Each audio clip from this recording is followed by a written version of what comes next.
Hello and a big welcome to my channel Bobo Bun So Vintage Life. I'm Lisa, a vintage inspired dressmaker and a dressmaking teacher, and I love to share my passion for sewing, bit of knitting, vintage treasure and tips and skills with you here on my channel. So thank you for coming along today, and thank you for the lovely comments on my last video. It's so great to be chatting with you and to know that you enjoy them. And if you're new to my channel, big hello as well. So in today's video, I'm going to just be doing a general catch-up because I've been working on various projects that are secret. Some that I won't be able to share for a while, some I can share quite soon. I have got a few things that I can show you. I've got vintage treasures that I found. I want to show you what I want to do with those, or just show you them and show you where I'm at with my knitting, and that's everything really. So it's a general catch-up of all things lovely and creative, and hopefully you'll find some inspiration and just some visual joy along the way. So I shall see you in a moment.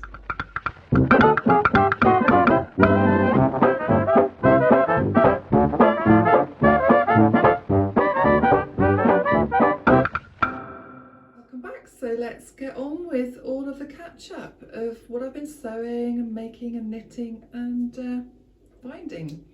So I'll start off with what I'm wearing. It's the same dress as I had in the last video, but in a completely different fabric. This is a very light viscose, and I've got a box pleat skirt. It's the Rockabilly pattern from Gertie's Ultimate Dress Book. Kind of could say I'm getting a bit obsessed with this one at the moment. When I find a new bodice that I really love, I just sort of make the hell out of it really for a bit and just keep them with different skirts. So that's where we're at the moment. I've got two on the go. I'll show you one in a moment, and the other one I can't show until the fabric collection has launched, which will be beginning of July. So really pleased with how that one's going too. But yeah, this one, I think this is I'm sure like a viscose rayon or something. It's from Rainbow Fabrics Kilburn, with one of my brooches, my felt brooches on, charity shop silvery belt that I found. And as you can see, I've got my hair tied up today. I absolutely love scarves in hair and whatever, but it's never quite suited me. There's been various times in my life that I've had to do it, like when I was growing my hair out really long and I had a big quiff at the front, and it was all different angles. So I had scarves on my hair then to cover up all the patchy bits. And recently I've decided I want to try and grow my hair back out to either a bob, or we'll see where we go, from my short hairstyle. I've had short hair again now for about 6 years, which I absolutely love, and I think I might regret it. The hairdresser and I have set this goal that I'm not going back for 2 months, and we'll see what we can do with that to try and scoop it behind my ears and start growing it out. But if I break before then that's fine. Just see. But today I really don't like my hair. I can't style it any which way, so I've just put this old spotty scarf around it. But you know, side view, I do look a bit of a knob, but there we go. But I quite like how it is at the front, so I'm being vain and I'm trying not to show you side view. That's enough about me and my vanities, isn't it?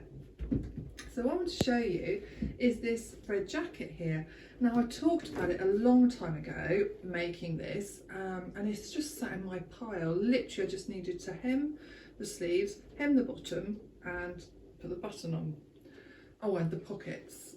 So it's just ridiculous, you know. It wasn't hard stuff to do, but I think I just lost enthusiasm, as we all do, and on to like the new shiny thing I wanted to be sewing. So finally got on to finishing this. Now this is from Gertie's wing jacket. I'm trying to remember if it's a pattern or it's from Patreon. I think it's just from Patreon, from her charm Patreon. I've made 4 versions of this in I think tartan wool. I've got 2 tartan wool ones. I've got a green boucle with a lovely leopard print lining, and what's the 4th one? See, isn't it terrible? I don't remember what the 4th one is. There we go. But this is my spring summer version, inspired when I saw the red jacket in the film Mothering Sunday, and I knew I wanted to make a similar red jacket. So I've done, rather than the stand-up collar that the swing jacket normally has, I've folded it over so you get more of a shawl collar, and I haven't cut the back as two central pieces with the seam here or on the collar. I just cut them on the fold, you know, so I removed the seam allowances and cut them on the fold. I wanted a nice clean line with this. So I've done that. And of course, yeah, Foxy Lady, my mannequin, feels so ginormous. I've raised her up really high so that I can get her in shot for you. I have to put her down low because she kind of creeps everybody out, you know, it's like a bit of a towering presence in the house. My daughters were recollecting the other day when I first bought Foxy Lady and I forgot to tell them that I'd got her, and she was sort of hiding in the corner as they came down the stairs and they were like a bit scared. Apparently one of their friends had a similar experience because her mum's a dressmaker as well, and it's a bit scary. So yeah, she's never allowed to loom over us like this, but this is just for the purpose of today so that you can see my jacket. So I didn't do the cuffs, I just wanted standard hem sleeves. I've put on these patch pockets which I edged in a lovely vintage ribbon that I got from the antique dealer's wife, friend of mine, Teresa. I've got a 30s button on here, and then I've got the facings edged with this lovely spotty bias binding, and if you can see, I've got Hong Kong seams inside as well with a spotty. So really, really thrilled with her. I'm not sure I want to be wearing her just yet because we're coming into a really warm spell and we've planned to go to the beach on Friday, I think it is, when it's meant to be really warm. I'd like to actually get into the sea and have a little swim. So as much as I'm really pleased I finished my jacket, let's wait a little bit to be wearing her. As I said, this bodice, the Rockabilly bodice, is becoming one of my latest fixations. So I have made, it's only the bodice, look, she's bottomless at the moment, out of this glorious pink cotton lawn, and I chose a green rickrack. Was going to use hot pink, but it just blended in, so I just wanted it to pop out, so I picked out the green as well, because I just went and bought quite a lot of rickrack the other day. Another fixation rickrack at the moment. I just adore these little puff sleeves with their band. So I've got her made, and I think it's going to have to be a simple gathered skirt for this one, unfortunately, because this was a fabric that I'd already made a blue dress, and I have talked about it before. I had it in the blue rose version. I made it a few years ago, sundress. Then I saw the pink version on the Larkins, which was the recent incarnation of the Darling Buds of May. Mara Larkin was wearing a dress in the pink, and I just thought, oh, I've got to track that down. Where I finally found it at Jenny Stitcher's fabric, and I've been hanging on to this for the right dress, and I cut it out. I decided I wanted it to be a bit of a sassy number, so I was doing the surplus bodice, you know, that folds over, showing a bit of cleavage. I was going to have a little puff sleeves, and I was going to have the skirt of my choice because I had enough fabric, and I stay stitched the neckline, because obviously when you're cutting across the grain it's going to stretch out terribly, so I stay stitched it, I put stay tape, I did everything, I handled it really carefully, and yet it's still stretched out, you know, and hung away from the bust here, which isn't great. You don't want a direct line straight into your hole. I'll have to say it, tit, do you? Yeah, that would like be too much. It's like you decide when you're showing them to people, and yeah, I don't want my frocks to constantly be flashing stuff when I'm out and about. So yeah, I unpicked and salvaged what I could of that bodice, but it meant I just got a bit less, and so I had to lay out the pattern and work out what else I could make. So I could make the Rockabilly.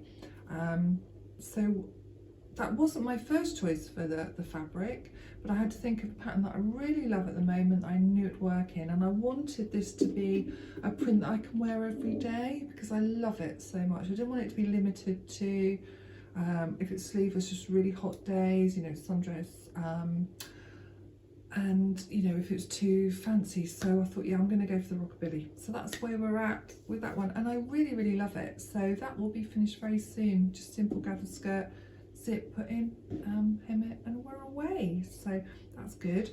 Now I was searching through one of my 3 fabric hidey holes, stashes, and I came across this. It's parts of, and there's the leftover fabric here.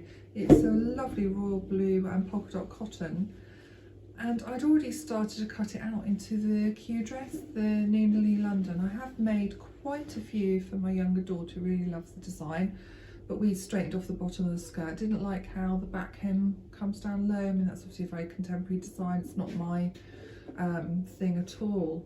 So straightened off so it's an A-line skirt, and I've made her a few, and then I thought I was going to try it for me. So I'm trying to think. I think, yeah, I've made 2 for me with that lovely button-up bodice. I do want to do it with the yoke and the sleeves, so it's got more of a 40s style. I will eventually get around to doing that. But for this one, I've cut another strap sundress, and I hadn't cut out the skirt, so I'm going to finish that bodice up, and I'm going to put lovely big white buttons against that. I'm not sure if I'm going to have just normal straps or bows. I do love the bows, and they're easy. You can tie it onto your bra strap. I love it because trying to get the length of straps can be a complete nightmare, because as you move, the fabric softens through the day and they can slip off unless you put bra clips on them. And if anyone wants to know about bra clips, just ask, and I'll show you what they are and how you make them. I love all the hidden bits in garments. So I've just got to decide on what skirt I'm going to put with it, but I don't think I'm going to do the full button through to the bottom. The Q dress has about 15 or 16 buttons, and like I say, I've made probably about 5 or 6 milli. 2 already for me. That's a lot of buttonholes and button on sewing, and I don't fancy it, and I just want that clean look, so just buttons to there, so it will have a zip in the side. So that's what that's going to be. So I'm glad I found it, and I'll be finishing that up. Now, in terms of other ideas I've been doing a lot of drawing, toile making and planning for shapes that I want to do. And with the other rockabilly bodice I'm doing, I've already got the charm patterns with the Gertie charm patterns, night and day dress patterns. I haven't used many of them, but I've long wanted to make the yoke skirt with that flat front panel and the gathers that go around from the side to the back with the yoke. So I'm going to hopefully have enough fabric left to make that skirt, so I'm going to give that a try out. So I just want to do a few different skirts. And I've long loved the sarong type of skirt, you know, that comes out. I absolutely love that 40s style, especially when you've got a yoke, you know, with the gathers coming up here on a top bodice. So I saw that Gertie has got a charm pattern sale, 20% off patterns. I'll put up when it ends, because I can't remember for the life of me. Can't remember all of these life details, can we? Not if we've got our heads full of all the sewing things we want to be doing.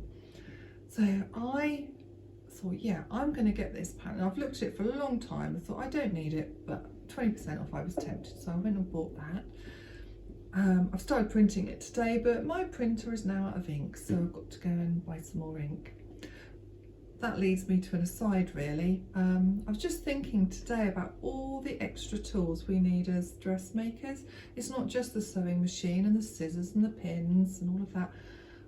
You know, if we're buying PDF patterns, we need the laptop or the iPad, computer, just download it to print it. We need the printer ink and the paper. At the weekend, my dear love, I asked him to go and get me a new ironing board, because I didn't want to give up any sewing time on Sunday, so he went and got me a new ironing board. The ironing board I've had, that I've just given up on, I've had for like 25 years or whatever. It's rusty on the end. One of the legs was a bit broken and it kind of has been soldered up. The fabric had long weathered. I think I've recovered it about 100 million times or so, it seems. And all the fabric that I'd got on it now, and I always love to cover it in vintage fabric so it looks beautiful, but the recent fabric I'd got was just getting burnt. There was big holes, so it's catching. And I looked at it and I thought, can I really face covering this again? And I just thought, I just can't. I thought, I've been super sustainable for 25 years. I want a new ironing board that doesn't look so disgusting. So I went and got me a new ironing board. And yes, whilst we do need to iron all these gorgeous clothes that we make so they don't look really awful, because what's the point of making lovely things and then having them look all scrunched up and rubbish? But mainly we want the ironing board and a decent iron because of all the pressing that we need to do to get really good garments as we make them. So yeah, that's another one of the tools you really need. And then obviously there's loads more, but I'm super excited with my new ironing board, as tragic as that may seem. It's higher, it's wider and bigger. So I always use that as a really nice high table for cutting out and pinning on as well, rather than killing my back. My dream is one day I will have my own space with a raised table, and then life will be better, because at 6 foot hanging over normal size tables, just washing up in a normal size world, you want the sink raised, you just want everything that little bit higher, but hey ho. So back to what I was talking about. I bought the sarong, you know, the Lemoore pattern, and I've long wanted to make something along the lines of the dresses that I've seen in Mrs. Maisel, you know, the black dresses she wears as the classic. And I want a lovely fitting bodice that's sleeveless, but I want to do the yoke, you know, with the gathers. So I found out how I alter my bodice block to do that. So I can have a go at that. And then I want to add the sarong skirt to it. And I've been holding on to this absolutely beautiful black fabric. I got this from New Craft House at the Stitch Festival, which was February. God, that seems such a lifetime ago. I don't know if holding this up to the camera it's going to show the weave on this, because it's not a plain black fabric. If it doesn't, then I'm going to do an overhead shot, because it's got a beautiful, beautiful texture in here, but it just flows and drapes just beautifully, and it just smells lovely from the washing. So I have plans for this to be that fabulous dress, and it will go along with some of my secret plans, because in the background I'm busily making up lots and lots of the projects that I've got planned for my Patreon site. I'm hoping to be launching it in the next month or two. Just got to work out some tricksy little bits, but been making up samples for all the projects, and this dress will go really nicely with some of the things that I'm doing. And yeah, so it's funny, I just sort of making things and I can't share them, and I love sharing, and I hate keeping secrets. I'm not a keeping secret person. I'm hopeless. You know, if I've got something, I've gifted for somebody, I want to tell them there and then, because I'm so excited. I want to see if they really like it and they're pleased. So yeah, I'll keep secrets out if you tell me, you know, like really big ones and important ones. I'm just talking about the excited joy, sharing ideas and makes and things, secrets. But that's where I'm at with all of those. Right, so that's sewing. So I'm just going to show you some of my knitting, and then on to vintage treasures. So my beautiful recent vintage knitting bag, which I took apart and washed on the needles. I have done, this is the Sinead wrap cardigan. I have done the, which side is this? Left front. So I've got the left front, I've done the back, I've done one sleeve, starting on the right front. So I've got that, the ties, the edgings, and another sleeve to do, and that's how much wool I've got left.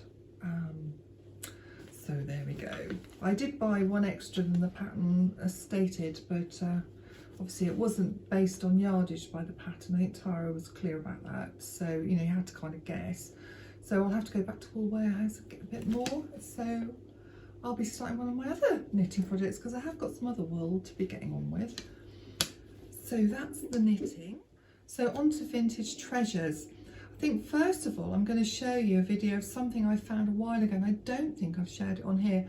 It's just a delight. It's a sketchbook, a fashion sketchbook from the late 1940s, and I don't think the original person would have put all these pictures in, because it's quite a modern sketchbook. Either they did later in life or a family member did, but it's from the late 40s, and I get the feeling it was some youngster that, God, that sounds so old, doesn't it, a youngster?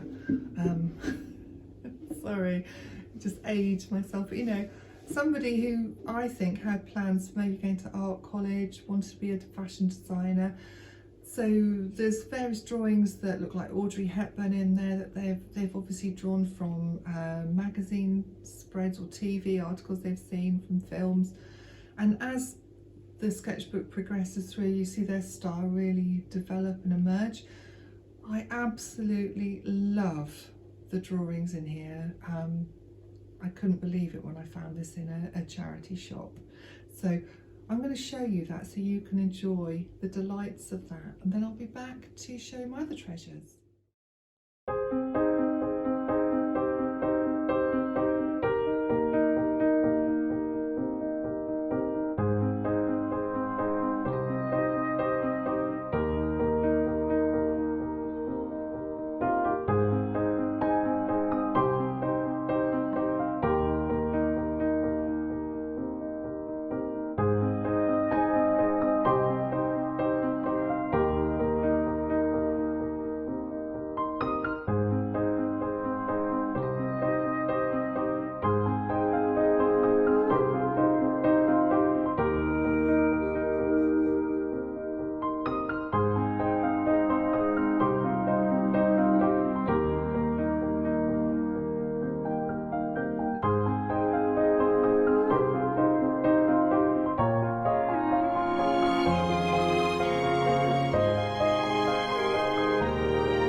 Just beautiful. I'd love to know who actually drew those. I don't know, there must be a way of finding out one day, but whoever it is, I really will treasure it and look after it. Unfortunately, everyone that I speak to knows what a beautiful, you know, lovely find it is that has to be treasured, so it's in safe hands. So other finds, last week, was it last week? Yeah, it was last week. I went out with a dear friend of mine. We did various bits and bobs, you know, charity shopping and drinking and eating and chatting, and found this. Now, whilst it's not pure vintage, I don't know what age. I mean, it might even be 1950s. I'm not sure. I found this umbrella with its frill on because the fabric feels more old and the type of print and faded it is. My umbrella, I've got two actually, and they've both given up the ghost and they've ripped and they're beyond repair. So I said I needed an umbrella, and then Rachel spied that one. So yeah, really chuffed to get my umbrella. And then yesterday afternoon, I suddenly had this idea of something that I want to make and do a DIY tutorial on, plus wanted the thing myself, so I rushed out to see if I could get it, and unfortunately there was only one and it sold, but the very kind lady in the shop gave me all the links to find one myself, so I've ordered the thing I went out for. So it's a bit disappointing because I don't like coming home with nothing, so I popped into the vintage church, had a little look around. There's lots of vintage sellers in this church, in the flea market. Just absolutely adored this. It looks like a 1930s dress that was right up in the back below the stained glass windows. Couldn't get close enough to have a real look, and I don't think it was made particularly well or it's weathered that well, but it's just beautiful, so I'll show you that. And while I was in there, you probably hear me rustling actually in my little bowl. I'll show you one of each of these, but there's quite a few of these buttons. So I found 3 of these mother of pearl buttons. Can you see those with the flower? I hope this is showing up because they're just divine, with the flower on them. So I think they'll be lovely for a coat. Whoops, don't want to break those. It's all right, by the way. And then I found, I think it's 10 of these were in a packet. These 1930s blue and cream buttons. So they've been added to the stash. Really, really chuffed to find those. So I came home with those and I was happy. Oh, and a sugar sifter, which I've not brought to show you, but sugar sifter, so that I can put the icing sugar over things and yeah, sift sugar generally.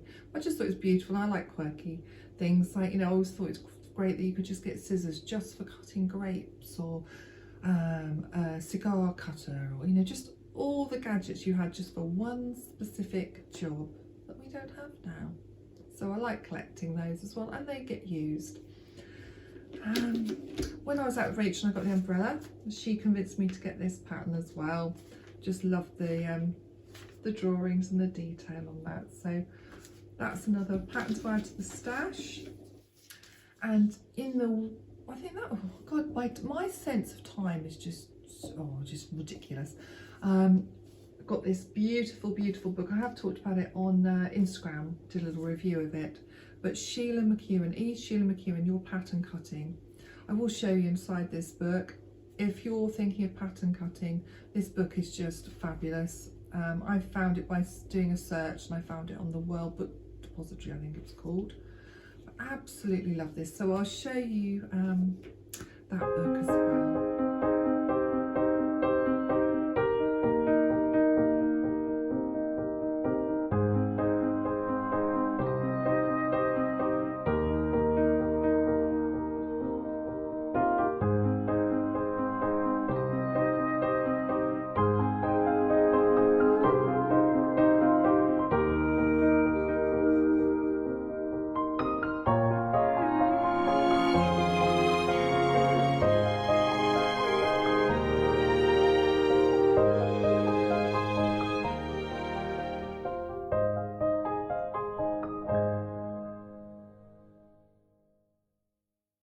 Right, so that's me done for this week. I hope you've enjoyed the catch up, just some ideas and different things just to show you some visual pleasures and hopefully some sewing ideas as well. So thank you very much for joining me today. It was lovely having you here.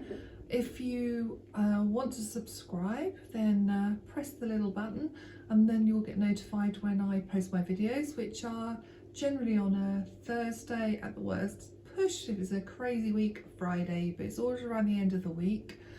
And please let me know what you think. It's just lovely having you here. So until next time, have a lovely time, whatever you're up to, and I shall speak to you soon. Bye bye.